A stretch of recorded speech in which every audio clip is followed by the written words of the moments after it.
The tattooers that I know are the type of hardline tattooers that would say, if you don't live and breathe and eat this stuff, then you're not supposed to be in it. And I kind of go against all guidelines of that. Tattooing is not a necessity, so I don't have to have it, just like the world doesn't have to have it. We like it, just like you like your shirt you're wearing, but you don't have to have your shirt on. My name is William Lucas Kirby. I'm a tattoo artist, a commercial fisherman, a father, a brother, and that's about it.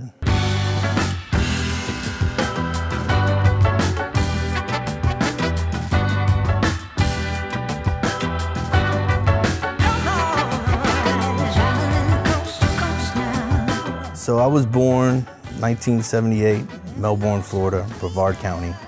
My dad was a commercial fisherman. My mom would walk the beaches, collecting seashells and playing with the kids, doing art. So growing up from like age 6 to preteen, it was very exploratory in my family. Like we were open to do what we wanted to do. My mom encouraged everything. And so that's what we did. My brother and me would just go dig, build, burn, fight, do everything. We were all over the neighborhood. You could never find us in one place at one time.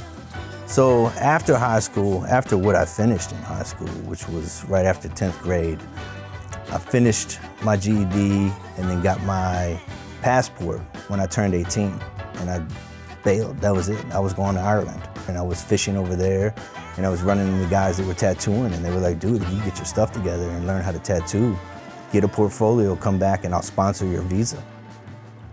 I was making needles for Jesse Smith and for a few other tattoo artists. And he was feeding me whatever I needed to know. And then throughout the process, I was collecting equipment through him. And he was like, you know, are you ready? You ready to jump in the deep end? Let's do this. And then from there, I just kept tattooing and kept going at it. I've never had the joke tattoos, the people that come in, they're just drunk, bunch of vagrants, you know, the crazy people, the stories you hear when you hear about the tattoo world. I haven't really ever experienced it, and I've tattooed for 20 years. But then I'll tattoo drug dealers, cops that arrest those drug dealers, and they actually even know each other. I've had a situation where I would just finish tattooing a guy, and in walks the officer that gave him the 20-year case that he had. If you don't know, now you know. Reading Rainbow. This is probably one of my favorite things in the shop. My son gave me this as a gift, and it's my old 88 Fleetwood that I had on 24s. It took me a few years to build it, and it was one of my first like classic builds, you know. This was my father and his buddies.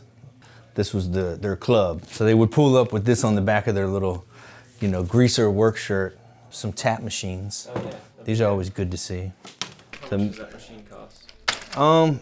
Honestly, if I told you, you would cry because the industry would freak out on me. You want to show some tattoos? This one was done by Matt Brocca.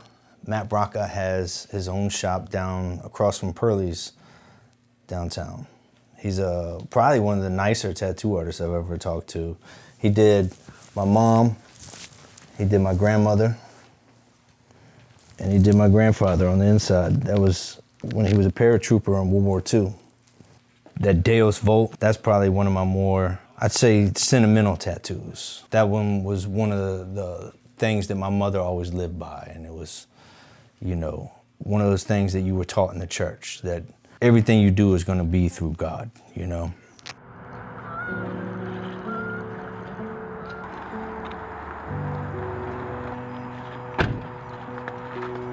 So as far as commercial fishing versus tattooing, it's almost at a 50-50 now. Fishing consumed day in, day out, you know, 3/4 of the year, no days off.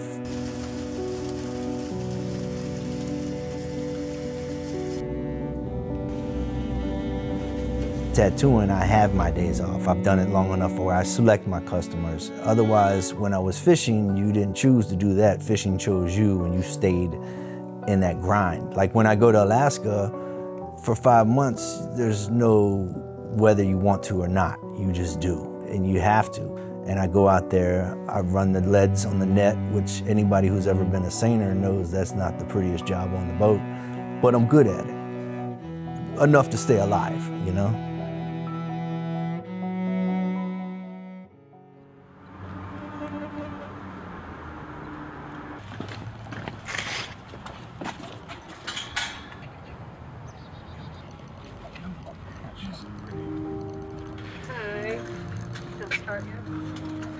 My favorite part about being a dad is the fact that I went 50-50 on creating something, a miniature version of me and my partner, you know? Like, it's wild looking at it, especially having twins. I mean, I have one that people say is mine and one that people say is hers, and vice versa. And then you look at my son, who's 18 now, and he's a smaller, skinnier version of me.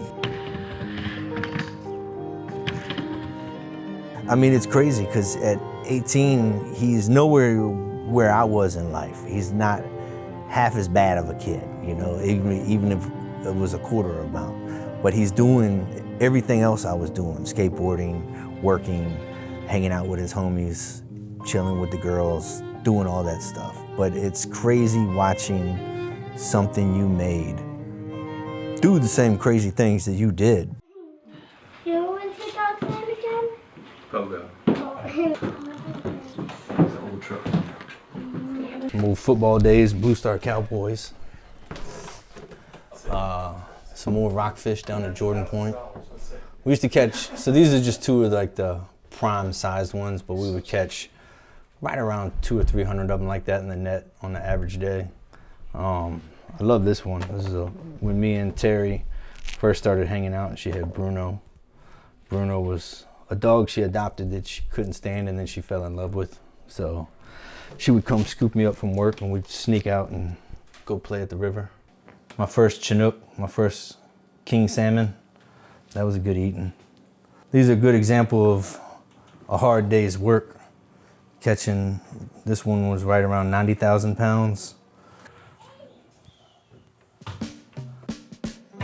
As far as my purpose in the tattoo industry, it's to keep driving images forward that are good images and show people what they can accomplish if they want to reward themselves with a great product and provide a great service. As far as is the way we run ourselves, it's all in presentation.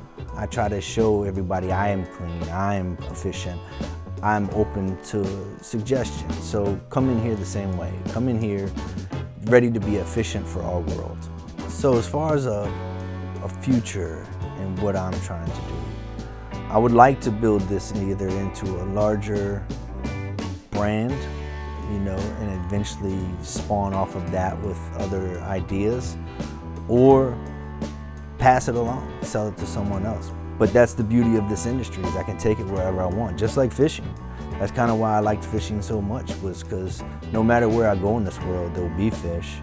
People need to eat, I need to eat, and I can make money doing it, Yeah, I would never quit doing one thing just because I'm too old or too tired or anything like that. Like I'm one of those guys that we could be 73 sitting around with a bottle of whiskey and I go, I still got a needle. Give me your ankle. You're gonna get a tap, buddy.